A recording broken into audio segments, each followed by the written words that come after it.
ரொம்ப நாள் கழிச்சு நம்ம சேனலில் உங்களை எல்லோரும் மீட் பண்ணுறதுக்கு ரொம்ப சந்தோஷம். இன்றைக்கி நம்ம பிரெட் சீஸ் சாண்ட்விச் தான் பார்க்க போகிறோம். அதுக்கு தேவையான இன்க்ரீடியன்ட்ஸ், ஃபஸ்ட்டு ஒரு பேனில் நம்ம கொஞ்சமாக எடுத்து வச்சுருந்த கொரியாண்டரும் மின்ட்டையும் போட்டு நல்லா வதக்கிக்கோங்க.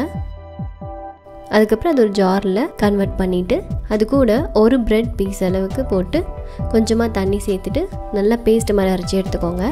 அதுக்கப்புறம் அதே பேனில் 1 டேபிள் ஸ்பூன் அளவுக்கு ஆயில் சேர்த்துட்டு ஃபஸ்ட்டு வெங்காயத்தையும் கேரட்டையும் போட்டு ஒரு 50% வதங்கினா போதும், ஓவர் குக் ஆகணும்னு அவசியம் இல்லை. அதுக்கப்புறமா ஒரு 1 நிமிஷம் கழித்து நம்ம தக்காளியும் குடமிளகாவையும் சேர்த்துக்கலாம். சேர்த்துட்டு ஒரு 2 மினிட்ஸ் மட்டும் நல்லா வதக்குங்க கண்டினியூஸாக. அதுக்கப்புறமா இதில் மசாலா சேர்த்துக்கலாம். 1/2 teaspoon chilli powder, 1/2 teaspoon salt, 1/2 teaspoon turmeric powder, 1/2 teaspoon chaat masala. நீங்கள் உங்களுக்கு விருப்பம் இருந்தால் சேர்த்துக்கலாம். அதுக்கப்புறம் சேர்த்துட்டு ஒரு 1 நிமிஷம் நல்லா கிளறிக்கோங்க. அவ்வளோதான், ஸ்டஃப் ரெடி ஆகிடுச்சு. இது மில்க் பிரெட் தான். மில்க் பிரெட்டில் நீங்கள் ட்ரை பண்ணி பாருங்கள், டேஸ்ட் ரொம்ப கூடி தரும். இதோட இனிப்பும் அதோட ஸ்பைஸியும் சேர்ந்து ரொம்ப டேஸ்ட் இருக்கும். ஃபஸ்ட்டு ஒரு ப்ரெட்டில் நம்ம ஏற்கனவே பேஸ்ட் ரெடி பண்ணி வச்சுருந்தோம் இல்லையா, அதை ஒரு சைடு ஸ்ப்ரெட் பண்ணிக்கலாம். இன்னொரு ப்ரெட்டில் பட்டர் தடவிக்கலாம். நல்லா ஸ்ப்ரெட் பண்ணி தடவிக்கோங்க. அதுக்கப்புறமா இந்த ஸ்டஃப் எடுத்து நம்ம எந்த பக்கம் அந்த புதினா சட்னியை ஸ்ப்ரெட் பண்ணுமோ அந்த இடத்துல தேவையான அளவுக்கு நீங்கள் ஸ்ப்ரெட் வச்சுக்கலாம்.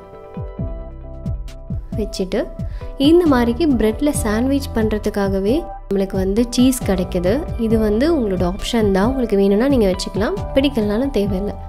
அதை வச்சுட்டு அதுக்கு மேலே இன்னொரு சைடு இருக்க ப்ரெட்டையும் வச்சுக்கலாம். வச்சுட்டு ஓரங்களை மட்டும் கட் பண்ணி எடுத்துடலாம்.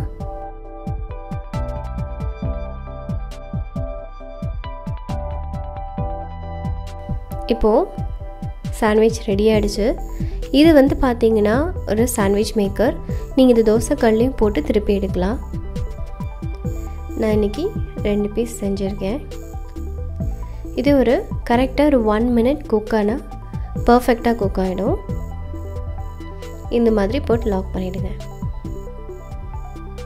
சுற்றி உங்களுக்கு அந்த ஸ்மோக்கி மாதிரி வரும்.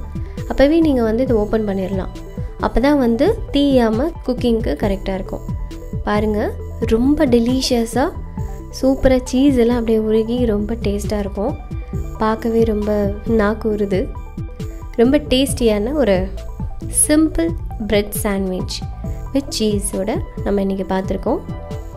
பாருங்கள், வாவ், சீஸியாக இருக்குது. ரொம்ப சிம்பிளான மெத்தடை கண்டிப்பாக உங்களுக்கு பிடிக்கும்.